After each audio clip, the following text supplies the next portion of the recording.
Boker Tov. Qu'est-ce que vous chantiez à l'instant? On est aujourd'hui le 15 du mois de mars, le 8 du mois de Hadar Bet. Nous sommes vendredi. On étudiera la paracha de la semaine. J'aimerais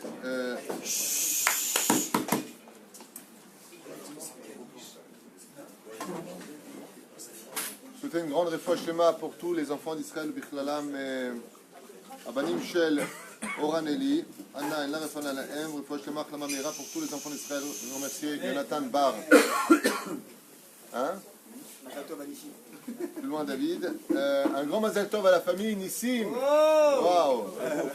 Abou, pour une belle naissance chez eux. Encore une petite fille vient de venir au monde, une Bat Israël. Bezrat Hashem. Toda Rabba à Sandra Amsalem qui a acheté aussi un chiour avec l'aide d'Hachem. Et ce chiour-là, par contre, sera dédié, un chiour sur l'éducation aujourd'hui. J'ai mon petit papier où je note à chaque fois les noms des gens qui achètent des shiurim pour 120 € pour soutenir la Torah. Rosalie Amouyal, Bezrat Hashem pour la réfouach shlema de Grisela, si j'ai bien prononcé, Yafa Bat Elisheva. Voilà, Rosalie Amouyal, c'est un shiur qui t'est dédié. On en profitera aussi pour, à l'image d'une flamme qui peut allumer autant de bougies sans rien perdre de sa teneur, pour l'élévation de l'âme de Ruth Bat Sarah, Aléa Shalom. Amen. Sayad, Oufren. Aujourd'hui, c'est la Askara aussi de Rivka Bat Miriam, si je ne m'abuse, la maman de Moshe, c'est ça? Elle est partie chercher les croissants, je crois.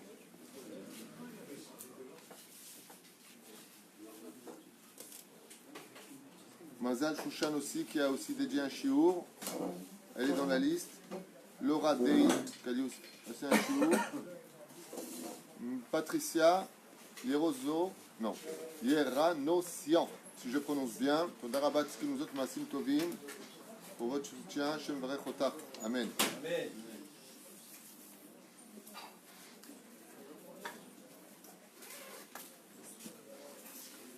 Deux chiours de Torah, pardon, pour Laura.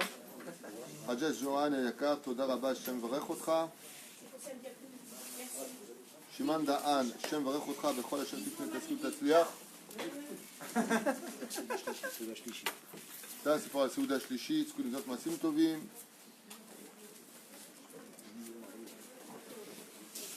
Viens là. Viens. Ok. Alors, on est dans le troisième livre de la Torah, le livre de Vaïkra, El Moshe, Veidaber Elav, Meorel Moed. C'est une paracha où il y a exactement 16 mitzvot, 11 mitzvot assez de la Torah, 11 mitzvot positives et 5 mitzvot négatives. Nous, on va se concentrer sur une lettre qu'on va essayer de définir ensemble. C'est la lettre Aleph du mot Vaïkra, qui est petit par rapport aux autres lettres de la Torah.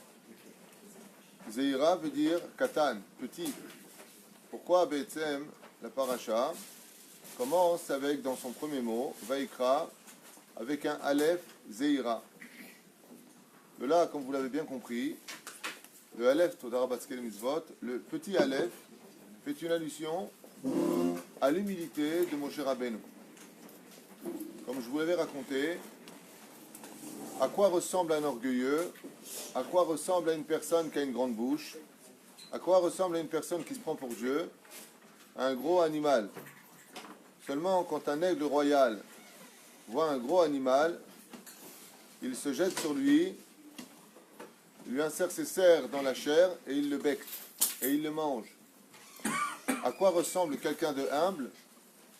Je leur raconte comme ça l'histoire d'un aigle royal qui s'est abattu sur un gros animal et qui l'a tué. Et puis une semaine plus tard, on a entendu que l'aigle royal était mort. On a fait une enquête. Et on s'est rendu compte que c'est un haïdak qui l'avait tué. Et un haïdak, c'est tout petit.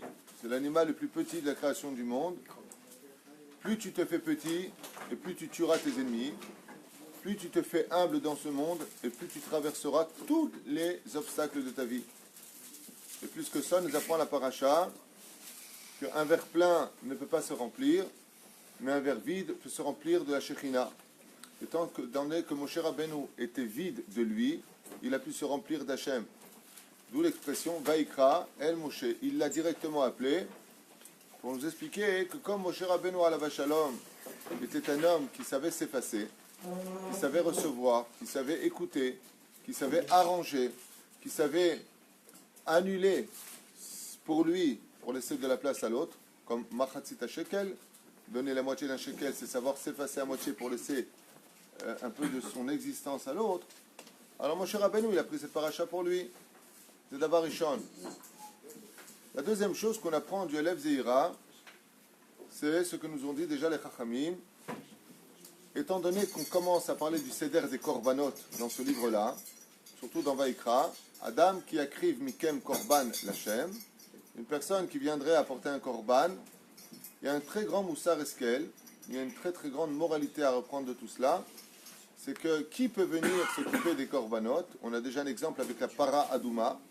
Seul un enfant pur pouvait apporter les cendres de la vache rousse pour rendre purs les autres. Ça veut dire que pour être capable de rendre purs les autres, il faut soi-même d'abord être pur. Il est difficile d'admettre qu'une personne qui fait des bêtises te demande d'arrêter de faire des bêtises. D'arrêter de faire des bêtises. C'est comme le mec qui fume devant ses enfants et il leur dit faut pas fumer. Bon, même si dans l'absolu, ou tzodek, selon le Rabbi de Lubavitch, même si tu n'arrives pas encore à faire une chose, ça ne t'empêche pas de dire aux autres de ne pas le faire en disant regardez moi maintenant, regardez combien ça me coûte par mois, 1200 shekels, regardez mes mains, elles sont jaunes, regardez papa comment il tousse, malheureusement je suis tombé dans le piège, il faut que j'arrête de fumer, il faut que je me retienne, il faut que j'y arrive, mais vous ne faites pas cette erreur, comme c'est dit le Rabbi. Aval, dans la moralité absolue, c'est pas joli qu'une personne dise aux autres de ne pas faire, comme on dit, fais ce que je te dis, ne regarde pas ce que je suis. Le principe de la Torah, c'est Hu Omer. Il est ce que lui-même il enseigne. S'il enseigne des choses qu'il ne vit pas, il y a un, comment dire, il y a un problème il y a un décalage dans son enseignement. Tu dois être ce que toi-même tu enseignes. On n'est pas des philosophes. Par contre, Kamos, pas avec les mains le Sefer Torah, Assour, Assour avec les mains. On a un voile ou un voile, ou alors le bois là-haut. Ah, tu fais le bois là-haut? Je vois la lumière sur toi.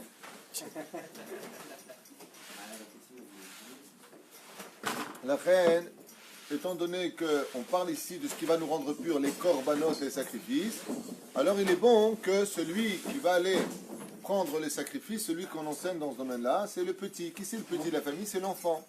Le Aleph qui est écrit en petit dans Vaikra représente les enfants du peuple d'Israël. Et pourquoi?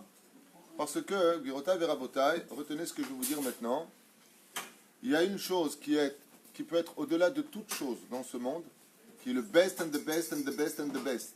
C'est l'éducation des enfants. Pourquoi je vous dis best and the best and the best? Quel rapport?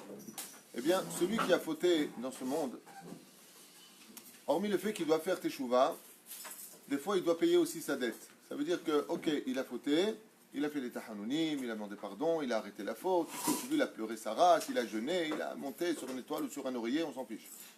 Il a tout fait. Aval, il y a des choses dans ce monde qui sont au-dessus de tout. Ce ne sont pas simplement l'étude de la Torah dont on parle, ce sont les garants de cette étude. Et les garants de l'étude de la Torah, ce sont nos enfants. Ça veut dire qu'il n'y a pas de peuple d'Israël sans veiller à l'éducation de nos enfants. Nos enfants sont les garants. Et si, chas v'shalom, on n'est pas conscient d'être un exemple soi-même pour nos enfants, dans les 10 commandements, dans la paracha du Yitro, le Créateur du monde nous a mis en garde. Poked avon albanim val benebanim. Je mettrai la faute que vous avez fait, vous les parents, sur les enfants. Du mot Vaikra el Moshe. Le Vaikra, je t'appelle, Vayaker, Moshe il est Yakar, ça c'est au niveau du Midrash. Vaikra, il a appelé en disant Moshe, il y a un problème. Je vais vous donner des korbanot. Mais sache une chose, le korban de ta vie, ça peut être ton enfant, qui fait allusion au petit Aleph. Fais attention, Radbalek. Ça veut dire que si tu n'as pas de pitié pour toi d'apprendre la Torah, de pratiquer la Torah, les mitzvot, sache que tes fautes seront reportées sur les enfants, que j'aurai le droit, Chaz v'Shalom, nous taper la Satan, que Dieu nous protège de ça, de te prendre les enfants. C'est-à-dire quoi de les prendre? de ne pas t'aider dans ton éducation. Tu les as vendus devant un portable depuis qu'ils sont jeunes, tu t'es débarrassé d'eux devant des Walt Disney, tu t'es débarrassé d'eux pendant les vacances, qu'ils aillent à la plage mélangée, à la piscine, et tu veux quoi? Que moi je m'occupe d'eux, il dit Hachem. Il n'y a qu'un au monde, il n'y a pas plus cher au monde que l'éducation des enfants, parce qu'ils sont les garants d'une Beth Knesset. Ils sont les garants de l'étude de la Torah. Les Rachamim nous disent quelque chose de Nora Ve'ayom. Quand tu rentres dans une Beth Knesset et qu'il n'y a pas d'enfants dans cette synagogue, elle est morte cette synagogue. Et alors qu'est-ce que tu fais des vieux? Qu'est-ce que tu fais des personnes? Qu'est-ce que tu fais des personnes qui viennent, quoi? Une synagogue qui est pleine de monde, il n'y a pas d'enfants. Ils disent elle est morte. Chazbe Shalom. Une Beth Knesset, elle serait morte parce qu'il n'y a pas d'enfants. Perouche Adavar. Oui, elle est sur point de mourir. Parce qu'il n'y a pas de génération qui va continuer cet enseignement. Ça veut dire qu'une fois que ces vieux-là, qui ont beaucoup de valeur aux yeux de Dieu, partiront de ce monde, ouais, mais qui va reprendre leur place? Qui va continuer sur leur siège? Qui va continuer le minyan? Ce sont les enfants.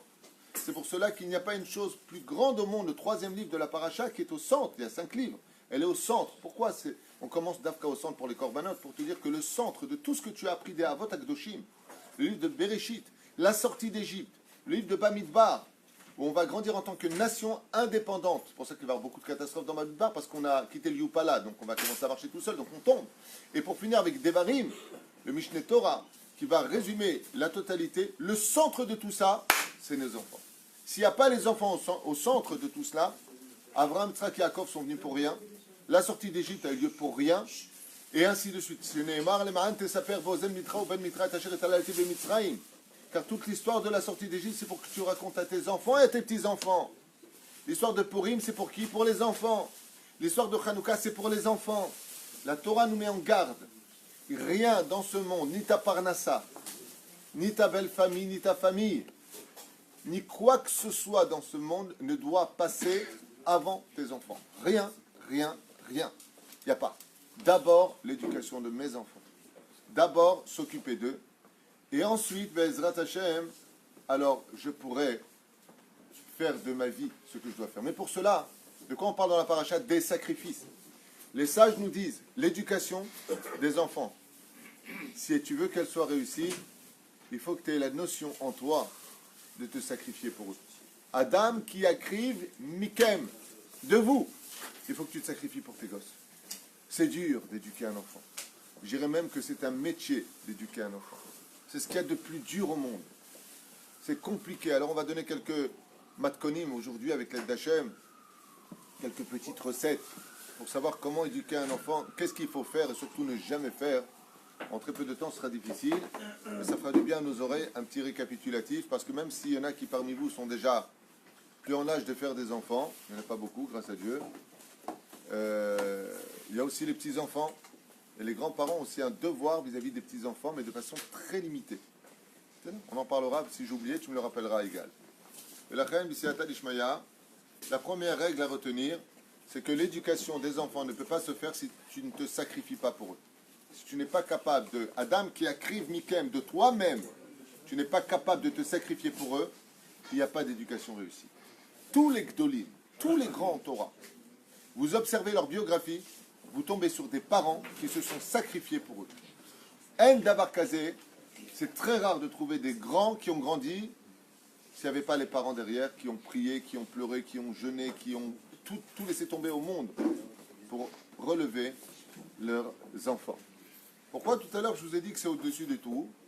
Parce que je voudrais vous donner un petit exemple pour faire comprendre combien l'éducation, elle est tellement élevée aux yeux d'Hachem qu'elle est capable de fermer les yeux sur des avérotes qui sont des oraïta.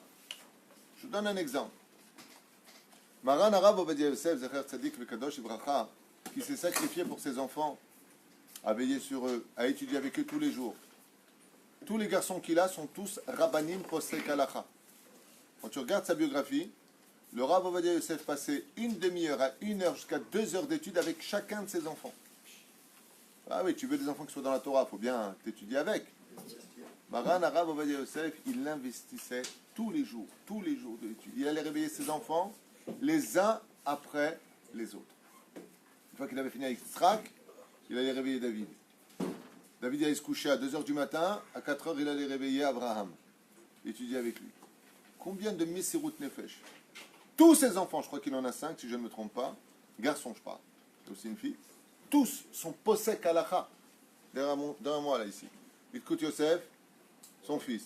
Allah Khabroura, son fils. Rav Arachil Israël. Allez, comment c'est possible? Il a investi. Tu veux que tes enfants soient dans la Torah, il faut que tu t'investis. Tu les laisses dans la nature, c'est la nature qui va s'occuper d'éducation. Mais n'oublie pas que la nature est faite de... Elle est sauvage. Donc fais attention. Il faut cadrer ses enfants depuis petit. On expliquera comment si on a le temps. Quand je vous ai dit que l'éducation est tellement importante quand elle est bien faite, qu'elle peut même mechasser al peshaam. Pourquoi vous allez comprendre? C'est un kal vachomer extraordinaire. Lo alinu velo alechem. Verotai verabotai. Quand une femme séparée de son mari, elle ne vit plus avec lui, mais elle n'a pas eu son guet. Et dans l'ignorance des choses, cette femme, malheureusement, eh bien, ayant peur de ne pas refaire sa vie, va vite rencontrer quelqu'un. Et puis voilà que cette femme, qui n'a toujours pas eu son guet, même elle est séparée depuis 10 ans, 20 ans, 30 ans, mais elle n'a pas eu son guet, elle va rencontrer son prince charmant, rempli d'épines. Et puis voilà qu'elle le rencontre, alors elle fait attention, elle sait qu'elle n'a pas son guet ou elle ne le sait pas. Et puis ça commence à faire des bêtises, parce qu'elle dit, bon, j'ai peur de le perdre, et puis je commence à l'aimer, et puis il m'aime, et puis dans ce monde moderne, en 2019, style le monde hyper moderne, tu couches pas, t'es pas à la page, quoi. Je veux dire, t'as un problème psychologique. Donc coucher aujourd'hui, de faire des avérotes, de s'embrasser, d'aller au lit ensemble, c'est comme dire bonjour à quelqu'un, il n'y a rien de mal. C'est les temps modernes, quoi. Qu'est-ce qui t'arrive? Où est le problème? Et cette femme va commettre l'erreur fatale de se donner à cet homme. C'est une femme mariée, même si elle est séparée, qui vient de se donner à cet homme. Et voilà qu'après un an, un mois, elle obtient son guet. Maintenant, elle a de la force parce qu'elle a déjà quelqu'un dans sa vie. Alpidin Torah, Mideoraita. Cet homme est interdit à cette femme, l'Arad ou l'Alhamé, Olamim. Et s'ils vivent ensemble, chaque minute, c'est une avéra. Chaque minute. Pourquoi? Parce qu'une femme mariée qui a connu un homme qui a obtenu son guet ne pourra plus jamais rencontrer cet homme qui l'a touché. Don't touch, man. Touche pas. Et malheureusement, ils se sont mariés. Pourquoi? Parce que le Rav qui a accepté de donner le ishour pour le mariage, il n'a pas fait son enquête comme il aurait dû le faire. Moi, je le fais. Comment vous vous êtes rencontrés? Est-ce que Yiminas Mola, Kadima, Hora, Ma, d'où vous êtes? Comment? Résultat, ils se sont mariés. Qu'est-ce qu'on fait dans ce cas-là maintenant? Ils sont mariés et ils ont eu des enfants. Les enfants ne sont pas bâtards parce qu'ils sont pas nés de l'union, bien entendu, ils ne sont pas bâtards. Pourquoi? Parce qu'ils ne sont pas nés de l'union quand elle était encore mariée. Elle a divorcé, ils se sont mariés, ils ont eu seulement après des enfants. Ok. Mais cette union, elle est interdite de la Torah. Pas moins grave qu'un Cohen marié avec une convertie. Avec une convertie ou une groucha, une divorcée. Cette union est interdite d'Oraïta. Qu'est-ce qu'on fait dans ce cas-là? Le Rav Ovadia, écoutez bien ce qu'il dit. Il dit, dans ce cas-là, ce couple-là n'a pas le droit de vivre ensemble. Et une fois, ça m'est arrivé au bureau. J'ai un couple qui vient au bureau. Shalom, voilà, hein, on est sur le point de divorcer, ça va pas du tout. On en est arrivé presque aux mains à la maison, une histoire de fou. Et j'écoute leur dire. Je dis, il y a un truc qui ne va pas chez vous, il y a un truc que j'arrive pas à attraper. Apportez-moi votre ketouba. Je regarde la ketouba et je vois qu'elle est mamache nickel. La date est bien remplie, le lieu, je pose des questions, le nom. C'est bizarre. Votre histoire, il y a un truc qui ne va pas, j'arrive pas à l'attraper. La ketouba, elle est nickel. En général, s'il y a des problèmes des fois dans les couples et que tu n'arrives pas à comprendre psychologiquement pourquoi ça ne le fait pas, revérifie la ketouba. Comme une fois j'ai vérifié chez quelqu'un, hein, le rabbin il s'est trompé de 50 ans au niveau de la date. Le couple est tout jeune, ils sont mariés il y a 50 ans en arrière. J'avais pris Kamos comme témoin à la rabbanoute à l'époque. On est parti le refaire vite, une ketouba, et depuis, grâce à Dieu, elle traîne très bien. Et donc, je dis au couple, écoutez, étant donné que j'arrive pas à comprendre le shoresh, la racine de votre problème, racontez-moi comment vous êtes connus. Et la femme me dit, bah voilà, j'étais marié avant, j'ai eu des enfants de mon premier mari, j'ai divorcé, j'ai rencontré, je lui ai rencontré après le divorce ou avant le divorce. Non. J'ai rencontré 3 mois, ou 4 mois je crois, oui, 4 mois avant mon guet. Ah, et vous avez eu des relations ensemble? Il dit, ouais, on n'était pas religieux, ouais, je ne savais même pas que c'était interdit. Je dis, maintenant j'ai compris d'où vient le problème. Je dis, donc, vous devez divorcer. Et d'un coup, il me regarde comme ça, il dit, quoi? On est venu pour un chambaït? Je vous explique. Maran Arav Ovadia Yosef, il dit, écoutez bien, combien l'éducation, elle est primordiale. Si ce couple qui n'avait pas le droit de se marier, vivent dans le shalom, et ont éduqué leurs enfants, qui sont nés de cette union, interdite, ah donc après le mariage, ouais. Sur le chemin de la Torah, Yesh La'alim Aïn, il y a lieu de ne pas avoir vu le fait qu'ils se soient mariés dans l'interdit. Ça veut dire quoi? On ne les divorce pas. Est-ce que vos enfants ont été éduqués sur le chemin de la Torah? Le gars comme ça. Oui, oui, oui. Très bien. Et donc vous êtes venu pour un chambaït? Pas du tout. On s'adore. Ils se lèvent, ils sont. Chaque fois que je rencontre ce monsieur, avec cette femme, des fois je rencontre la femme, des fois il me fait comme ça. Très bien à la maison. Il faut vous dire combien l'éducation des enfants est primordiale aux yeux d'Hachem, qu'elle est capable de couvrir, selon ce qu'explique Rav Ovadia Yosef. Les enfants, ils ont été éduqués sur la Torah. Ouais. Rien que ça peut être un joker pour dire que j'ai pas vu l'intérêt. Juste que vous compreniez combien il est primordial et kadosh de pouvoir arriver à une telle situation, d'avoir des enfants qui sont dans la Torah. C'est pas maintenant qu'on en voit le résultat. Comme j'avais dit une fois, M. Sayad, qui a ses enfants et ses petits-enfants qui sont au Talmud Torah. C'est pas maintenant qu'il voit. Là, ce qu'il voit, c'est des péotes, il voit des enfants qui étudient la Torah. Non, ça a 120 ans. C'est comme son épouse dans le ciel. Là, maintenant, elle récupère les fruits grâce aux petits-enfants qui étudient la Torah. Là où elle, c'est une reine. Parce qu'on ne prend rien de ce monde. Ni les appartements, ni l'argent, ni les habits, avec tout respect que je dois. Même pas ton slip. Cloum. Mais par contre, qu'est-ce que tu as laissé sur terre? Les enfants dans l'étude de la Torah.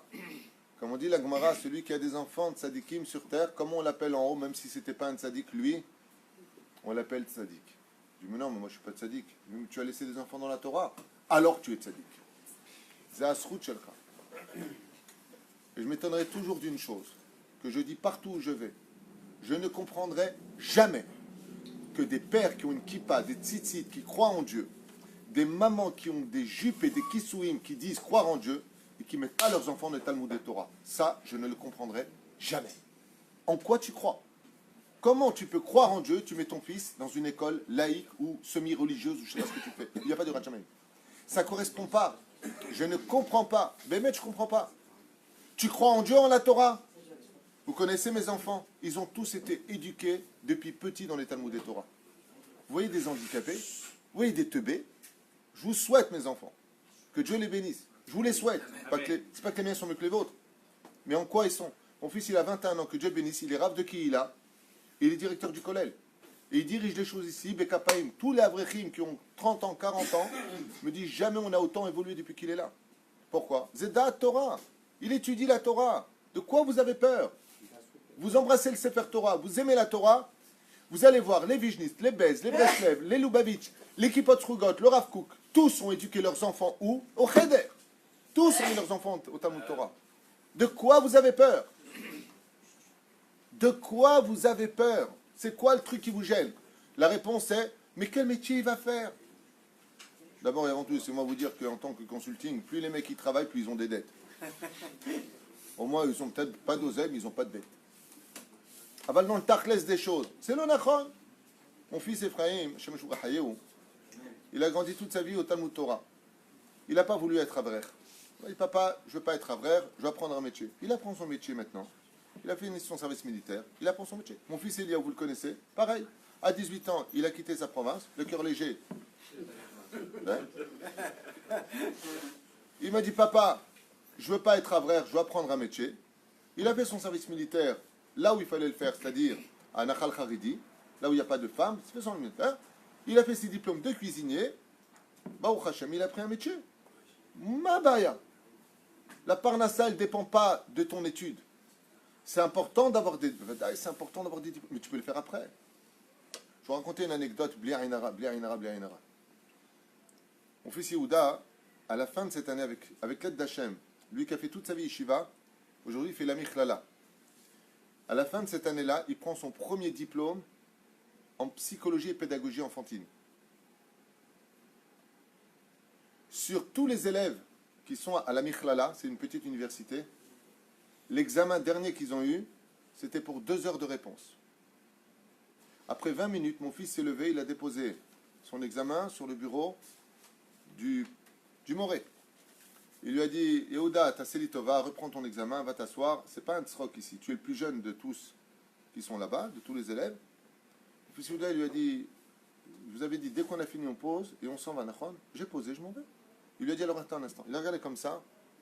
Il s'est levé, il lui a serré la main, il lui a dit, écoute bien. C'est la première fois de ma vie que je crois en la valeur de la Torah. Comment tu as pu répondre aussi facilement en 20 minutes alors que les autres sont en train de chercher les premières réponses? Il lui a dit, quand tu auras étudié les babotes, c'est quoi les babotes? Baba Batra, Baba Mitzia, Baba Kama, et que tu donnes ce genre d'examen, il lui a dit, pour moi, celui qui t'a à l'aise. Il lui a dit, vous ne savez pas que l'étude de la Torah nous rend intelligents? Que l'étude de la Torah fuse l'intelligence de l'homme?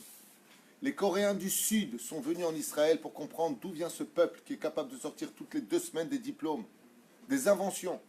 Ils sont partis dans toutes les universités d'Israël. Ils ont dit, c'est pas ça. Ils sont partis à Poniovitch, ils ont dit, ça y est, on a trouvé la potion magique. C'est le Talmud. Je ne parle pas de juifs, je parle des Coréens du Sud. Ils ont monté des yeshivot. Problème c'est ou quoi? Ils ont monté des yeshivot. Ils ont monté des yeshivot là-bas, justement, ils ont demandé au rabbinim de m'étudier en Corée du Sud. Pourquoi? Les Romains dans Masechet Me'ila, Bedaf Yud Zain, Amoud Aleph, ils ont fait des décrets. On a vu avec les Yémanim, ils ont fait des décrets. Aman Aracha, on arrive à Purim. La première chose qu'il a fait, c'est fermer les Talmud de Torah. Pourquoi? Il a dit c'est ça la potion magique. C'est quand leurs enfants étudient la Torah. Alors comment on éduque et comment ça se passe? Je vais essayer d'être très bref parce que ça prendrait des heures et des heures. J'en ai fait une étude à Natania cette semaine. J'ai fait justement un cours sur l'éducation. Donc je vais reprendre des bribes très très concis de l'éducation. D'abord, pour comprendre l'éducation, il faut parler l'hébreu au niveau des mots qui sont utilisés. Quand on vient bénir une personne dans le langage hébraïque, vous allez comprendre de quoi je parle dans un instant. On va souhaiter un ben zachar à une personne. Comment on le bénit? Chez Tiske, les quoi? Vous savez comment on dit en hébreu? Comment est-ce qu'on bénit une personne qu'il ait un bel enfant dans le chemin de la Torah? Comment est-ce qu'on lui dit ça en hébreu? Vous savez comment on dit? Hein? Je ne sais pas. Mamash lo. Mamash lo. On n'a pas le temps, je vais vous le dire. Yihiratson shetiske le zera kodesh bar kayama. Oh, c'est comme ça qu'on bénit une personne. Mechila. Non, c'est le kashour.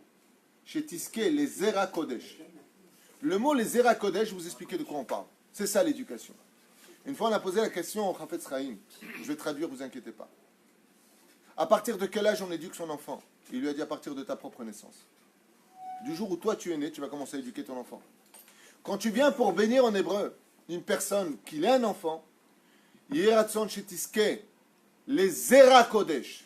Mazé zera, semence. Mazé kodesh, sainte. Bar kayama, fils de la vie. Ça veut dire que quand tu souhaites un enfant à une personne, qu'est-ce que tu bénis? Qu'est-ce que tu lui souhaites? Que ta semence soit kadosh. Quel rapport vous allez comprendre tout de suite? Il y a dans les moussagim de l'éducation, il y a dans les définitions de l'éducation des mots qui sont utilisés qui veulent tout dire en hébreu. En français, c'est « Allez, tu as un beau bébé cette année ». C'est Zera Kodesh, ça veut dire une semence pure. En hébreu, si j'ai un enfant avec un homme a un enfant avec sa femme alors qu'elle n'est pas partie au mikvé, cet enfant va porter un titre. Il est Ben Nida. Il est sous l'égide de la Nida parce qu'il est né dans l'interdit. Sa femme n'était pas au mikvé. J'ai mis, on va dire cette personne-là, une tâche. Où elle est cette tâche? Dans la semence. La semence, pas la mienne, ni la vôtre. La semence de l'homme va s'entacher. Pourquoi? Parce que je vais extirper de moi de la Gévora, de la rigueur. La semence, c'est de la rigueur, c'est du feu. Ouais. Et cette semence est née avec une tâche. Pourquoi? Parce que tu as touché ta femme alors qu'elle te l'était interdite. Virotai verabotai. Quand un homme regarde des choses interdites, quand un homme il regarde la voisine, quand un homme dans le bureau il regarde la secrétaire, Quand les yeux ils regardent, vous savez que les yeux c'est une énergie. C'est pas pour rien que l'autruche est capable de pondre, de couver ses œufs avec ses yeux, vous savez ça. L'œil, l'aïn hara, c'est une énergie.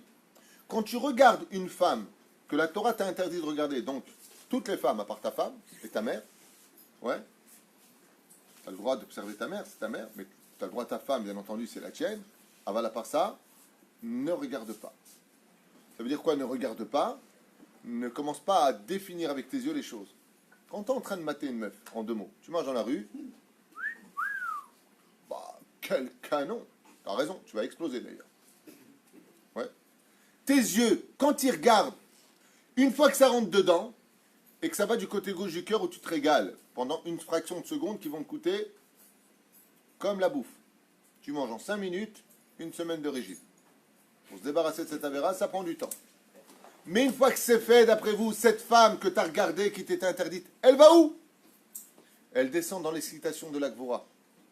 Les Mekoubalim nous disent, quand tu regardes une femme, ça descend dans le Zera.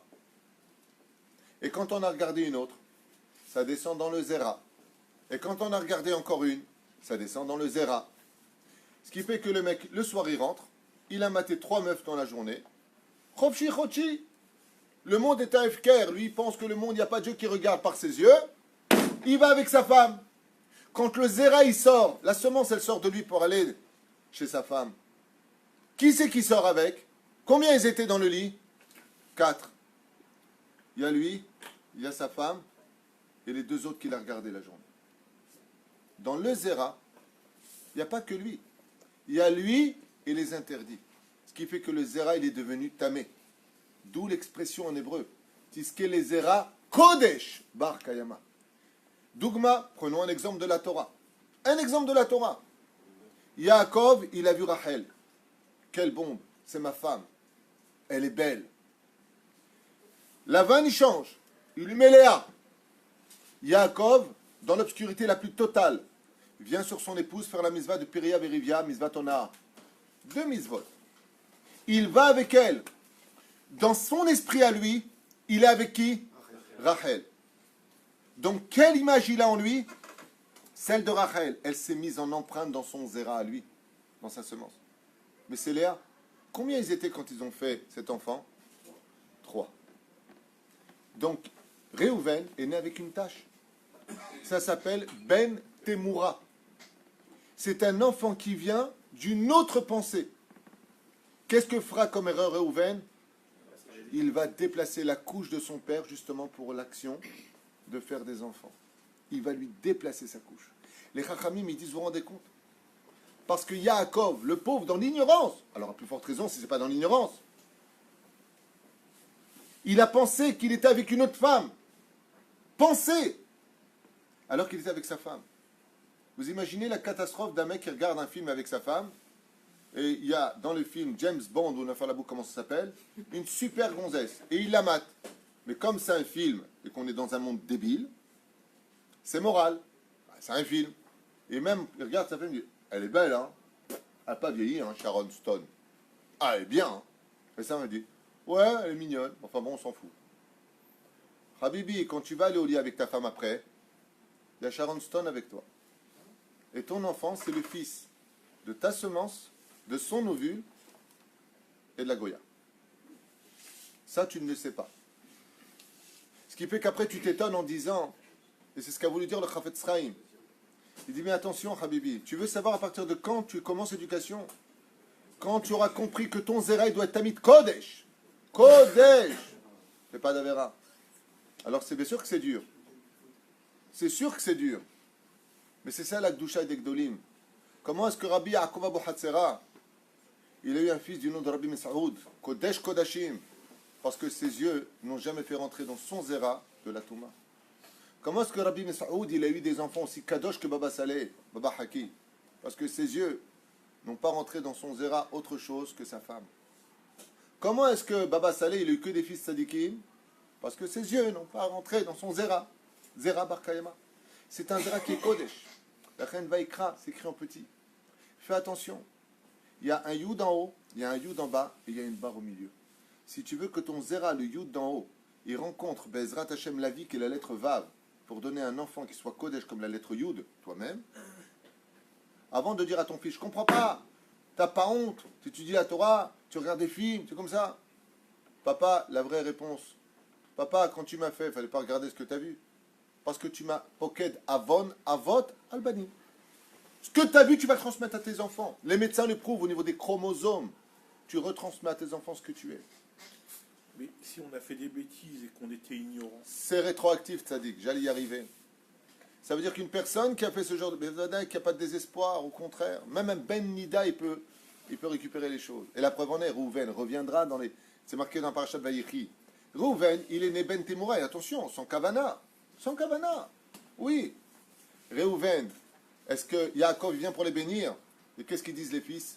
Shema Israël Hashem Elokeinu Hashem Echad. Quand Yaakov a compris qu'il avait commis une erreur, à cause de Lavan, il marche Shemov Zichro. Verata Lavan, la Akor et Akol. Vous vous rappelez ce qu'on dit à Pessah? C'est parce qu'il a donné, dit le Ben Ishraï, Léa à la place de Rachel. Il a voulu déraciner le peuple d'Israël. Pourquoi? Comment tu déracines le peuple d'Israël? Quand on ne fait pas attention à ce que nos yeux voient et que notre zéra devient tamé. Alors là, il fait des gosses. La reine Adam, même s'il a fauté, il n'y a rien de grave. Je vous l'ai déjà dit 1000 fois et je répète encore. De tomber, de fauter, de ce que tu veux, de voir des films même interdits, ce n'est pas là qu'est le problème réel. C'est un problème, mais ce n'est pas là qu'est le problème réel. Le vrai problème, c'est de ne pas se relever de la faute. Parce que si une personne a fait des bêtises par ignorance ou même par conviction, il n'y croyait pas, ça lui cassait les pieds, il était dans une mauvaise période.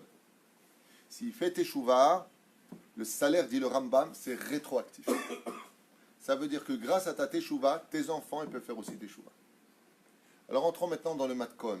Même si on sait qu'il n'y a pas de garantie et il n'y a pas de recette absolue sur l'éducation, prenons juste des titres d'éducation, parce qu'on n'aura pas le temps de les développer, pour comprendre comment réussir avec l'aide d'Hachem une éducation.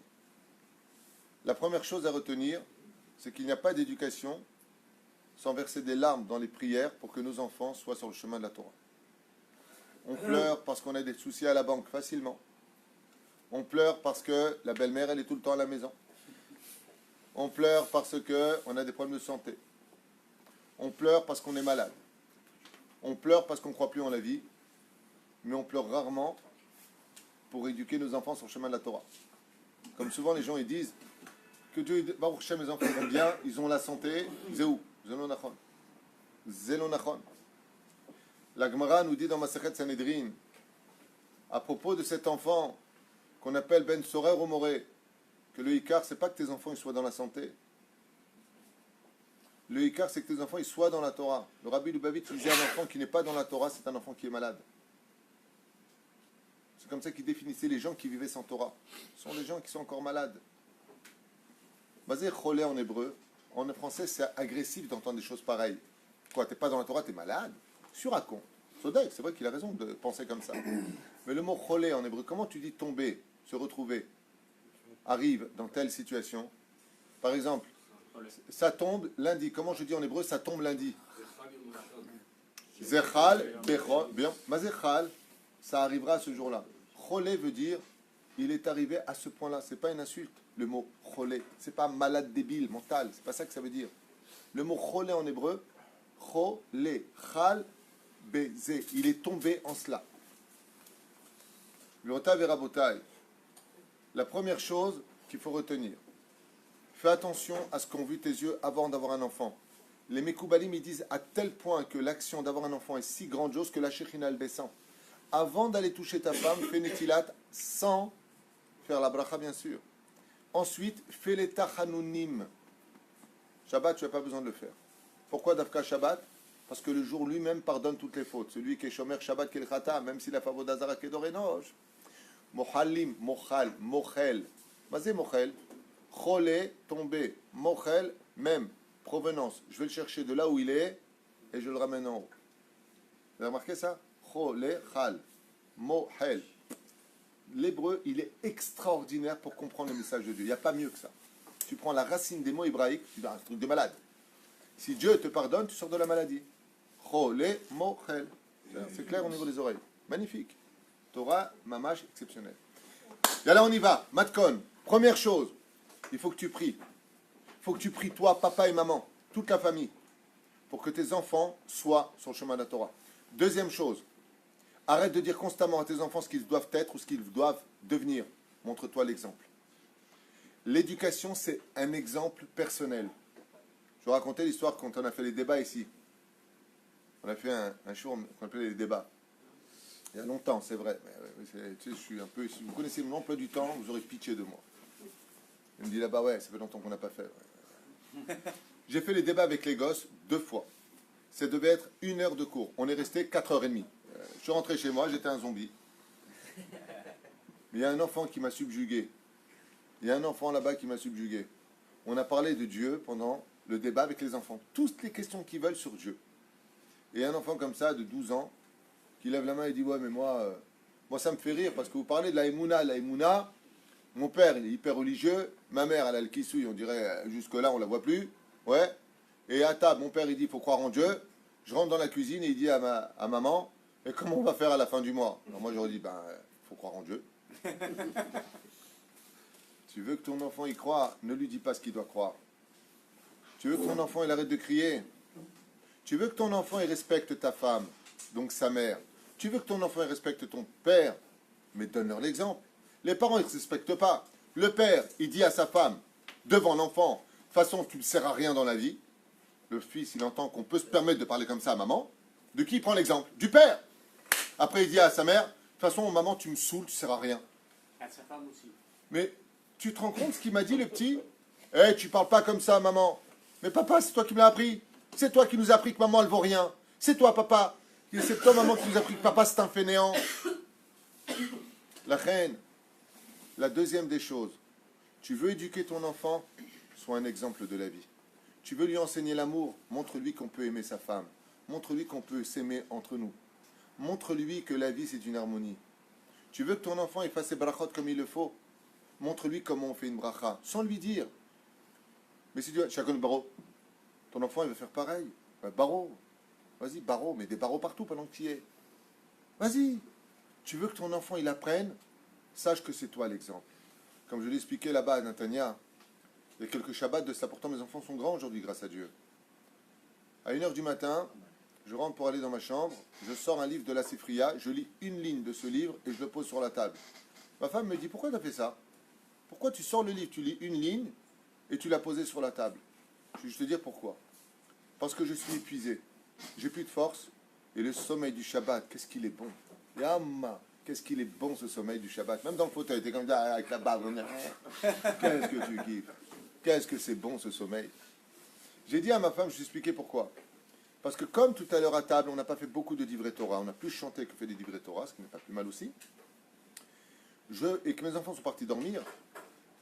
Si je sors le livre et que je le pose, c'est une humiliation pour le quoi tu me sors. Je suis un objet, moi, donc je suis obligé de lire quelque chose dedans. J'ai lu une ligne. Et je le laisse sur la table parce que demain matin, quand Shimshon il va se réveiller, Ephraim va se réveiller, mon fils va se réveiller, ils vont voir pourquoi il y a le livre ici. Qu'est-ce qu'il a étudié, papa, cette nuit? Tu veux que tes enfants ils aient la valeur de la Torah? Alors, quand ils viennent, surtout étudie, même si tu n'as pas envie. Parce que eux, ils vont voir qu'est-ce qui est important à tes yeux pour comprendre ce qui est important dans la vie. Mais si toute la journée sur le portable, qu'est-ce qu'ils vont comprendre tes enfants? Que le plus important dans la vie, c'est le portable. Donc ne t'étonne pas que dès qu'ils rentrent, ils prennent le portable. Parce que tu es toute la journée dessus. Tu es l'exemple des enfants. Vaikra, il n'y a pas plus yakar au monde que ça. C'est pour ça que si tu ne fais pas un sacrifice de ta vie, de comprendre que tu es l'exemple de tes enfants, tu ne veux pas qu'ils crient, ne crie pas. Tu ne veux pas qu'ils parlent mal, parle pas mal. Moi, combien de fois j'ai vu des couples qui sont venus me voir pour les Shlom Baïk, et la femme me dit, mais moi je ne crie pas, mes parents n'ont jamais crié à la maison. Moi, je n'ai pas de mots mal élevés. Nous, on n'a pas été éduqués comme ça. Et l'autre à côté, bah nous, donc tu poses. Moi, mon père, il me frappait. Je dis alors, tu frappes ta femme? Si elle ne comprend pas. Mazé. C'est pour cela que la deuxième chose, ne l'oubliez pas, Dougma Ishit. Tu veux que tes enfants y réussissent? Dougma Ishit. Sois un exemple personnel. Troisième chose, chers parents, et je m'adresse surtout aux papas. Il y a beaucoup de papas qui pensent que d'avoir un enfant, c'est l'histoire d'une nuit. My cherry, oh, je t'aime, je suis enceinte, c'est bon, j'ai livré la marchandise, tout va bien. Salut. Non, non. Avoir un enfant, c'est la plus belle et la plus grande responsabilité de la vie d'un homme. C'est pas une histoire d'une nuit, c'est ça que je veux vous dire. C'est l'histoire d'une vie. T'as fait tes devoirs? Allez, va dormir. Il n'y a pas besoin d'un père pour ça. Tu prends un apotropousse, tu peux très bien faire le travail. Tu vas dire, oh, mais je suis crevé le soir, attends, j'en peux plus. Crève. Ouais, mais j'en peux plus. Adam qui yakriv mikem. C'est pas va dormir. C'est allez, papa, il va t'emmener coucher. Viens avec moi. Tu prends ton enfant, tu le bordes, tu prends ton enfant, tu l'embrasses, tu le serres dans tes bras. Tu prends une chaise, tu t'assois près de lui. Ah, mais je suis crevé, j'ai des varices. Prends-toi avec. Investis. Tu as un enfant, c'est tout ton avenir. Investis. Et tu fais le schéma Israël avec lui. Tu lui montres combien il est important pour toi de l'entendre faire le schéma Israël. Ensuite, tu prends un livre, ça coûte pas cher, au lieu de dépenser ton osée dans n'importe quoi. Et tu lui racontes une histoire de Chassidout. Tu lui parles du Rabbi Lubavitch. Une fois, il y a une personne qui est venue le voir, Rabbi Nachman de Breslev, comment le Rav Kook il a été envoyé par le Chafetz Chaim en Eretz Israël. Tu lui parles du Admour de Vijnitz, de Belz. Raconte des histoires. Qu'il s'endorme avec de la Emouna. Tu lui racontes une halakha, tu lui poses des questions jusqu'à ce que l'enfant il commence à s'endormir. Tu lui fais un baiser sur le front. Ça s'appelle éduquer son enfant. Ouais, mais je peux pas, moi je rentre du travail avant qu'elle m'appelle. Je peux pas. Adam, qui a écrit Mazed liot korban. C'est quoi apporter un korban? C'est se sacrifier. Je vous ai dit, tu ne te sacrifies pas pour l'éducation de tes enfants, n'attends pas de résultat. Troisième matkon. Troisième niveau d'éducation. Vous connaissez un sport extraordinaire qui s'appelle le saut au ski. C'est un mec, il est là-haut. Il n'a pas eu le temps de se changer. Apparemment, il est en pyjama, en tights. Il est toujours en pyjama comme ça. Il a un truc bizarre. Il a 2 skis au pied. Il y a une pente qui fait rêve. C'est-à-dire que tu montes là-haut. Je ne sais pas comment ils descendent. Et puis, qu'une fois qu'ils s'élancent, ils sont comme ça, comme la lame Gillette, comme ça. Et puis, bizarrement, ils se posent comme une fleur. Et ils arrivent en bas. Le mec, il a fait un saut de je ne sais pas combien de mètres, 30 mètres, 20 mètres, j'en sais rien, ça ne m'intéresse pas. Mais ce qui est extraordinaire, c'est comment il arrive. Et après, il fait son petit... Magnifique, ça. J'adore. Extraordinaire. Surtout quand il est comme ça. Je vole. Ouais. Il y a une grande moussard, un grand moussard sur l'éducation là-dessus. C'est qu'une fois, j'ai vu ce saut-là, et le mec, en sautant, il a perdu son ski. Et là, bizarrement, il a perdu un ski. Un ski. Et il est dans une panique, il fait ça. Ah, non seulement il fait plus ça, non, mais alors comment il s'est rétamé? Les jambes cassées. Mais un truc de malade. Il est arrivé en bas. Hein. Ah, il a atterri, le mec. Mais alors, quel atterrissage? Quand j'ai regardé ça, je me suis posé la question pourquoi Hachem m'a montré cette chute. Pourquoi je dois apprendre quelque chose de ça? C'est pas possible. Rabbi Akiva, il te dit, sur tous les chemins où tu vas, tu peux découvrir un enseignement d'Hachem. Et j'ai découvert, il y avait un très très bel exemple à prendre de cela. Quand tu veux réussir une éducation, c'est comme les skis. C'est qui le premier ski à droite? C'est papa. Le deuxième, c'est maman. Quand papa et maman ils font le saut de la vie d'apporter un enfant au monde, il faut que les 2 skis soient exactement l'un à côté de l'autre, ensemble, en harmonie. Alors quand tu atterris, même si la chute elle est haute, il n'y a pas de problème, tu atterris comme une fleur. Mais si tu perds un ski, je m'explique. Si papa il dit blanc, la mère elle dit noir, tu as perdu un ski. La chute de l'éducation va s'écraser. Tu pas parlé, va dans ta chambre, je ne veux plus t'entendre pendant 1 heure. Quand je t'appelle, tu ressortiras à la chambre. Maman, pas du tout. Mais pourquoi tu lui fais ça? T'es trop dur avec lui, c'est pas normal. Viens, je suis pas d'accord. Oh, tu viens de perdre un ski. Teubé, idiote ou idiot. Pourquoi? Parce que l'enfant, il a besoin des deux. Il a besoin de papa et maman, que l'un et l'autre parlent le même langage.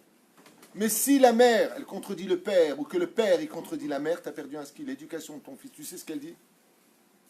Viens, viens, papa, il fait n'importe quoi. Tu viens d'enlever toute la crédibilité de ton père. Tu viens de retirer toute la crédibilité de ta mère. Si tu veux réussir ton atterrissage dans l'éducation, et que tu n'es pas d'accord avec ton mari, ça peut arriver, et c'est légitime. Peut-être que le père, il est trop nerveux ou impatient, mais ne le dis pas devant l'enfant. Jamais devant l'enfant. Jamais. Le père, il dit, va dans ta chambre. Tu sortiras dans 1 heure. Regarde le petit déjà, une fois qu'il est dans la chambre, il a une mauvaise nouvelle aujourd'hui. Il devait aller à une fête, il n'est pas allé, tu te rappelles. C'est un peu dur pour lui. Je te trouve un peu impatient avec lui. Je t'en prie, va le chercher, parle à son cœur et fais-le sortir. Que celui qui a puni soit celui qui le sorte.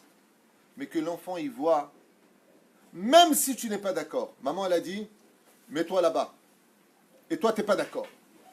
Si tu veux réussir ton éducation, tu dis à ton fils, mon fils, maman, elle t'a parlé, tu as oublié.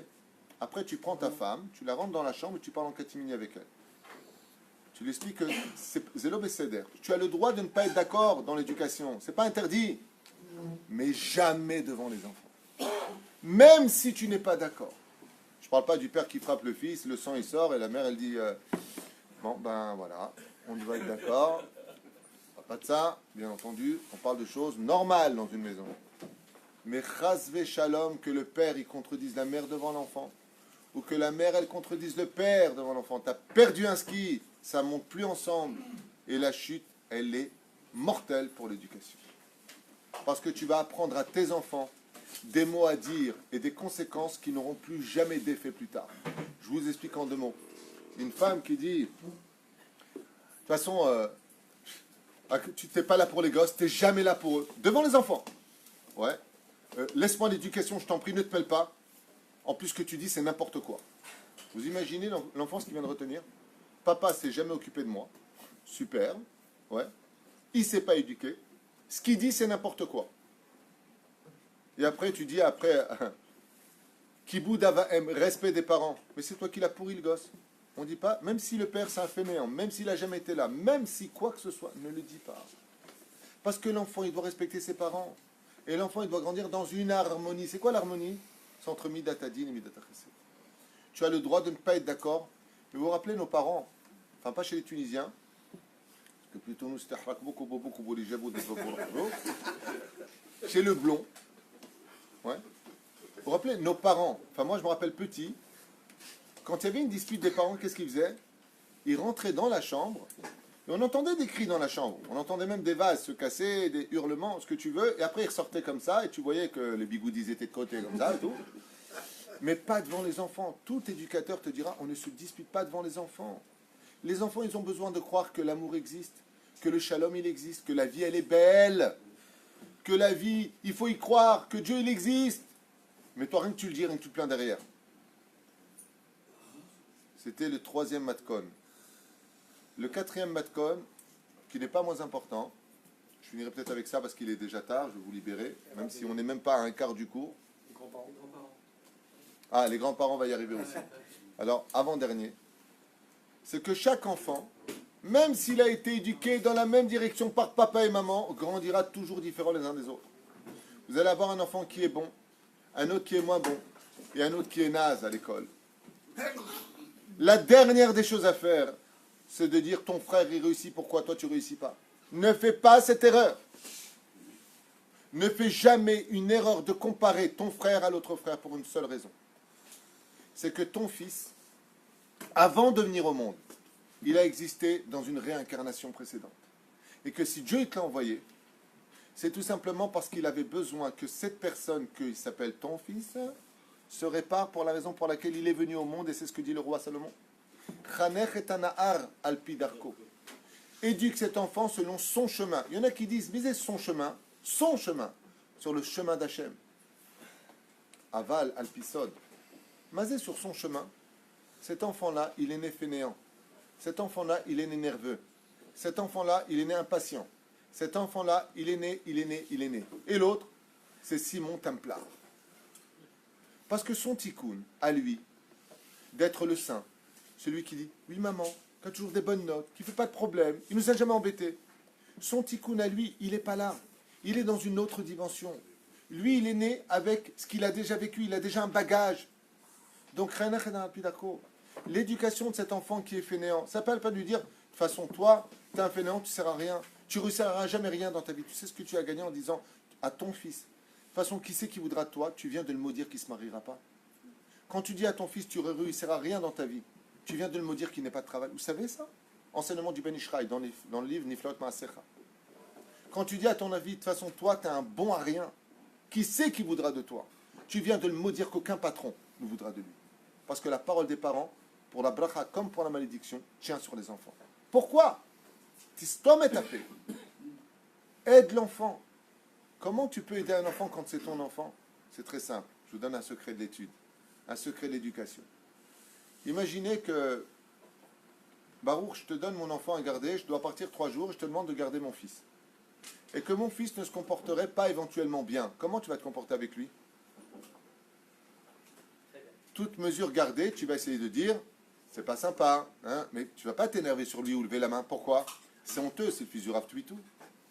Ainsi, tu dis Hachem, les enfants, c'est pas à vous. C'est pas au Rav Twitou, c'est au roi des rois, 3 associés, Dieu, papa et maman. Je te prête mon fils, je le mets chez toi. Donc quand tu gardes un enfant qui n'est pas le tien, comment tu fais? Tu l'aides, tu ne le juges pas. Parce qu'il n'est pas à toi. Et la reine, quand tu penses que c'est à toi, tu te permets beaucoup de choses. De l'humilier, de le descendre, de lui faire du mal. Pourquoi? Et c'est mon fils. Bah, de toute façon, on est ensemble. Il sait très bien que je l'aime. Alors si tu l'aimes, montre-le lui. Parle avec lui. Relève l'enfant. Il est fainéant, donne-lui les moyens de ne pas l'être. Tu trouves qu'il est trop sur son portable, sois plus intéressant que le film qu'il regarde. C'est ça, éduquer un enfant. Oh, mais c'est trop dur. T'as raison. C'est un sacrifice. Va prendre des cours comment éduquer un enfant. Mais t'es toute la journée dans ta chambre. Tu fais rien de ta vie. Donne-lui des responsabilités. Sors-le du problème. Tu crois que lui, il est heureux de vivre ce qu'il vit? Tu crois qu'au fond de lui, c'est pas ça? Sachez qu'aujourd'hui, vos enfants, ils en savent plus que vous, les parents. Vous vous trompez. Même petits, ils sont pas bêtes. Mais la reine, un enfant qui naît dans la même éducation, dans la même maison, ne sortira jamais l'un comme l'autre. Tu peux avoir une fille qui est mamash salée à la maison, elle sort pas, elle est bien, c'est une fille de maison. Et l'autre, une chipie, tout le temps dehors, rentre à n'importe quelle heure, elle passe par la fenêtre. Pourtant, c'est la même éducation. Pourquoi? Parce que c'est pas la même âme, parce que c'est pas la même réincarnation, et que ces 2 enfants ne sont pas venus réparer les mêmes valeurs. Lui, elle est venue réparer telle chose, l'autre, elle est venue réparer telle chose. Notre rôle en tant que parents, ce n'est pas de les détruire, mais de les aider à sortir de leurs problèmes. Comment puis-je faire pour t'aider? Toi, tu fais ce que tu as à faire et Dieu il fera le reste. Ne mets pas ton nez dans les contes divins comme l'a fait Chizkiyahu Hamelech qui savait qu'il aurait des enfants Baruch HaKodesh Rechaim. Qu'est-ce qu'il lui a dit le prophète Isaïe? De quoi tu te mêles? Depuis quand tu rentres dans les contes de Dieu? Toi, tu fais ce que tu as à faire. Tu éduques sur le chemin de la Torah. Tu donnes 100% d'Yetzeratov à tes enfants et après tu laisses faire Hachem. Quand tu as fait ce que tu avais à faire, tu pries, tu laisses faire Hachem. Ne t'inquiète pas, Dieu aussi il a ses plans. Tu n'es pas seul, c'est pas que ton fils, c'est aussi le sien. Les beaux-parents ont un rôle très important à jouer dans l'éducation. Celle de continuer à être un exemple pour les parents de l'enfant. Mais en aucun cas, je dis bien en aucun cas, les grands-parents, de les 2 sens, ne doivent se mêler de l'éducation des enfants. Sauf dans le domaine de la Torah. Mais comment est-ce qu'ils le font? Dans ce cas-là, il faut être mamash pédagogue. Si par exemple, ton fils n'est pas dans la Torah et que le père, le grand-père donc, est religieux, il a le droit de prendre son petit-fils et de parler de Torah avec lui, de raconter des histoires, mais sans descendre les parents pour autant. Les parents, c'est Kodesh Kodashim.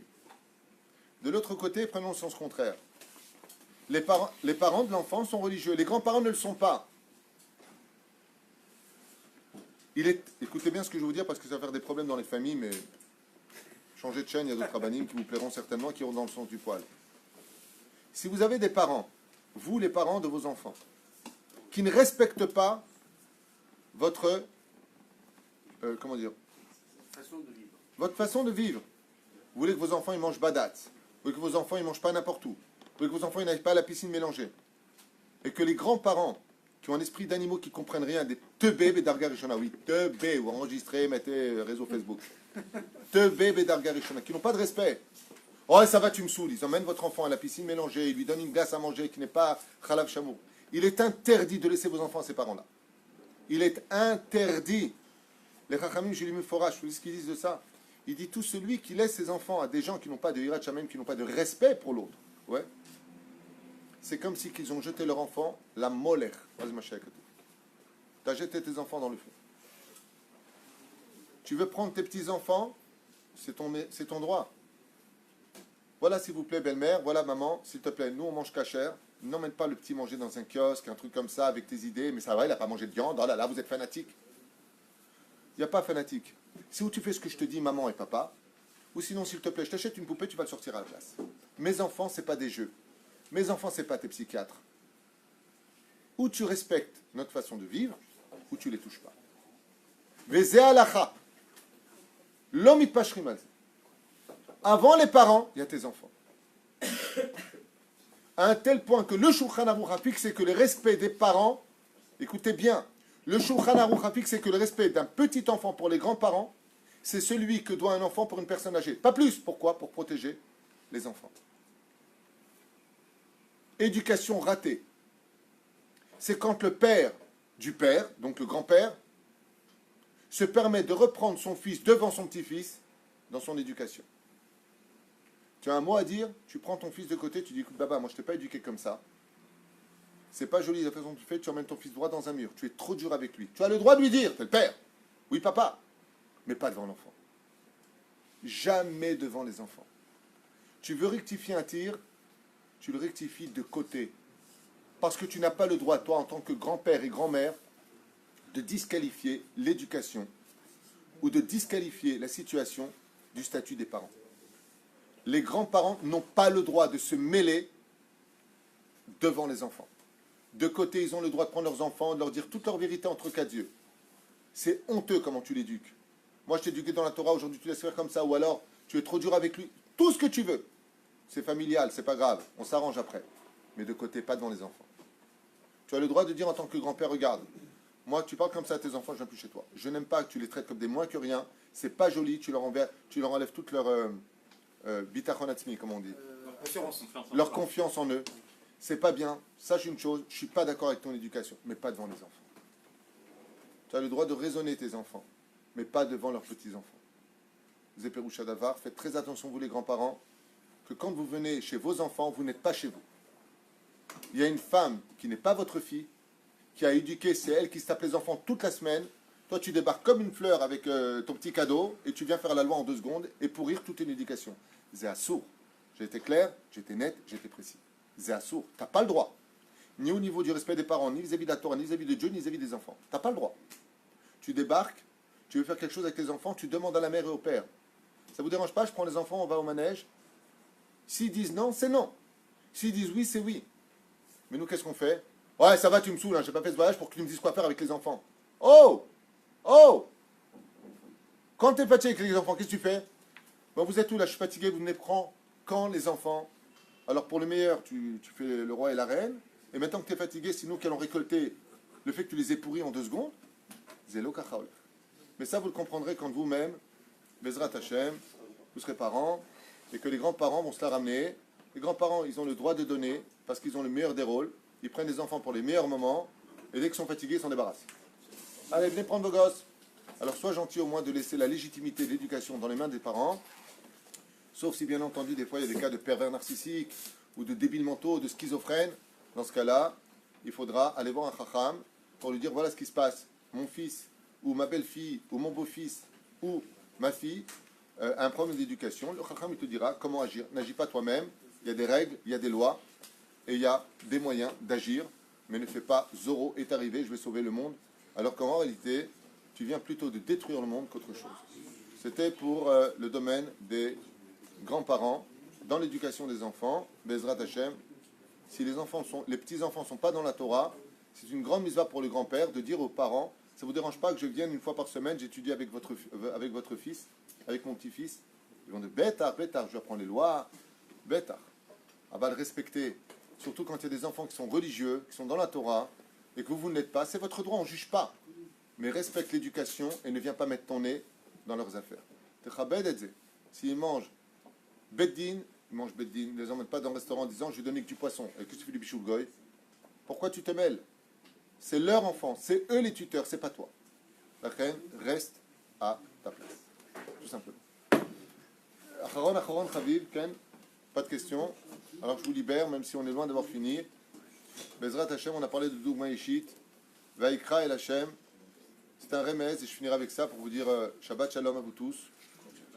Viendra un jour où Dieu va vous appeler Vaikra El Hashem. C'est l'éducation des enfants. Voici ce que disent les Chachamim. Le jour de la mort d'une personne, cette personne est jugée. Il vient le tour des enfants de partir de ce monde. Et quand les enfants arrivent pour être jugés, les sages nous disent Vaikra El Hashem. On ne juge pas les enfants jusqu'à ce que les parents rentrent dans la salle d'audience. Et vous savez pourquoi? Parce que le Zohar nous apprend que les enfants, devant le trône divin là-bas où on tremble, à rendre de din vecheshbon, Dieu lui dit donne-moi tes heures d'études. Il dit j'ai pas fixé. Il dit pourquoi? Parce que mes parents, ils m'ont pas éduqué à fixer une heure d'études. Ce que paieront tes enfants seront les conséquences de ton éducation. C'est pour cela que je dis très souvent aux gens qui décident de descendre de niveau de la Torah, de quitter le monde de la Torah, sache que dans ta décision, tu viens d'emmener dans ton puits profond toute ta descendance. Ne soyez pas égoïste dans votre Torah. Quand vous faites teshuva, vous allez fixer qui va être la maman de vos enfants. Parce que je ne peux pas prendre une femme qui va être ilonite. N'oublie pas que dans les détails de ta vie, quand toi tu veux vivre ta vie, tu engages avec toi de 1, 2 à 3 générations qui vont plonger dans ta décision. Donc pendant 3 générations, quand mourront ces gens-là à 120 ans, tu seras rappelé, même si tu as payé toutes tes dettes, sorti du Gan Eden, pour reparticiper en disant, voilà ce que va te dire, Vaikra El Hashem. Pourquoi? Regarde ce que tu as fait. Tu as décidé de plus être Shomer Shabbat.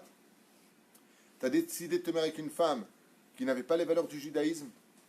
Que celui qui n'a pas de valeurs du judaïsme, si ça existe, on sait qu'il épouse une femme de son niveau. Mais quand tu prends la décision d'épouser une femme qui n'a pas de problème de sniout, qui n'a pas de problème de vulgarité, tu t'es engagé à ce que ta descendance, elle aussi, descende dans cette idéologie. Ça ne veut pas dire que je disqualifie les gens qui ne sont pas dans la Torah. Moi-même, je n'étais pas à l'époque dans la Torah. Mais c'est simplement pour nous éveiller. Et des fois, toi, en tant que maman, t'en as marre du kissouille, t'en as marre de la jupe. Toi, en tant que papa, t'en as marre de te faire à la synagogue, t'en as marre de mettre tes filines. Je ne sais pas. Continue, tu sais pourquoi? Parce que dans ta façon d'agir, tu vas engendrer que tes enfants descendent. Et eux aussi rendront des comptes. Mais ce qu'eux, ils vont faire comme péché, c'est toi qui iras les payer. Fais très attention, parce qu'il n'y a pas plus précieux au monde que l'éducation à tel point que celui qui emmène son fils au Talmud Torah, qui va l'éduquer sur le chemin de la Torah, est comparé à Avram Avinu, qui a porté son fils en sacrifice devant le Créateur du monde.